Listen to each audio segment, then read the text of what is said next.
नमस्कार। आज हम श्रीमद् भागवत महापुराण के कुछ बहुत ही महत्वपूर्ण अंशों पर बात करने वाले हैं। जी।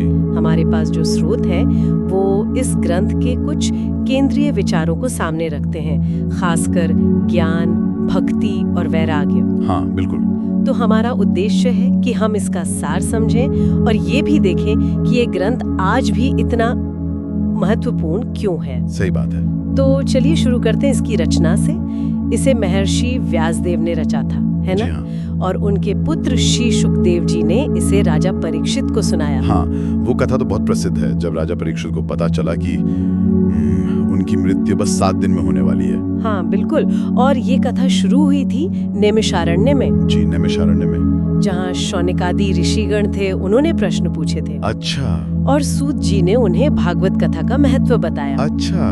और यहीं पर वो तुलना आती है ना, कल्पवृक्ष वाली। हाँ, वो बहुत सुंदर उपमा है। कहते हैं निगम कल्पतरोर गलितम फलम। मतलब ये वेद रूपी कल्प वृक्ष का पका हुआ फल है। पका हुआ फल, इसका मतलब क्या हुआ? इसका मतलब है कि जैसे फल में पेड़ का सारा सार, उसका रस एकदम आसानी से मिल जाता है ना? हाँ, मीठा और सरल। बिल्कुल।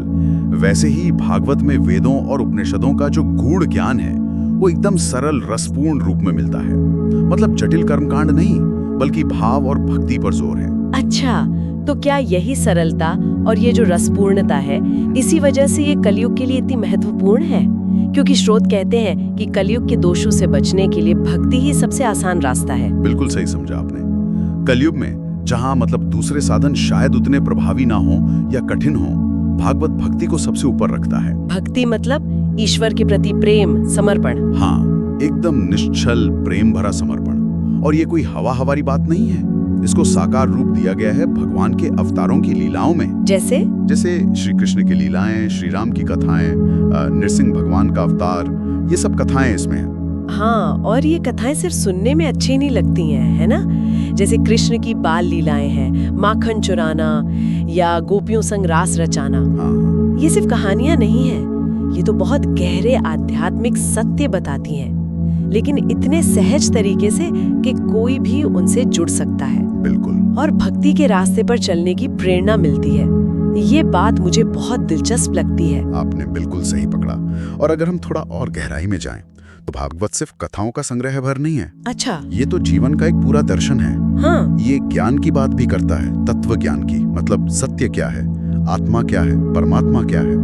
और वैराग्य की भी, मतलब दुनिया की चीजों से एक सही दूरी रखना।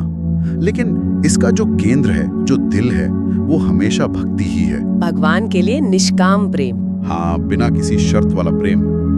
इसीलिए तो 12वें स्कंद में साफ साफ कहा गया है कि ये सभी शास्त्रों और पुराणों में सबसे श्रेष्ठ है। ओह। और इसे सुनने, पढ़ने और इस पर मनन करने से व्यक्ति को परमानंद मिलता है, भगवत प्राप्ति होती है। यहाँ एक और बहुत महत्वपूर्ण बात है जो इसे खास बनाती है। बताइए। इस ग्रंथ को स्वयं भगवान श्री कृष्ण का ही साक्षात शब्द स्वरूप माना जाता है। अच्छा। शब्द स्वरूप। हाँ। ऐसी मान्यता है कि जब श्री कृष्ण अपना अवतार पूरा करके अपने धाम चले गए, तो कलयुग के लोगों के लिए उन्होंने इस भागवत रूपी सूर्य को प्रकाशित किया, ताकि लोगों को मार्गदर्शन मिले। तो ये ग्रंथ सिर्फ ज्ञान नहीं, बल्कि भगवान की उपस्थिति का एक माध्यम है। जी हाँ, एक तरह से कह सकते हैं।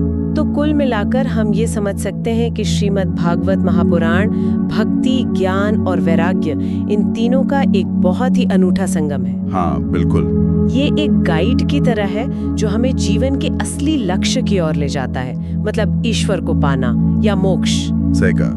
और ये मुश्किल ज्ञान को भी बड़ी सरल रस भरी कथाओं में बताता है, ताकि हर कोई इससे जुड़ सके। सही बात है। और अंत में एक विचार छोड़ते हैं हम श्रोताओं के लिए। हाँ जरूर।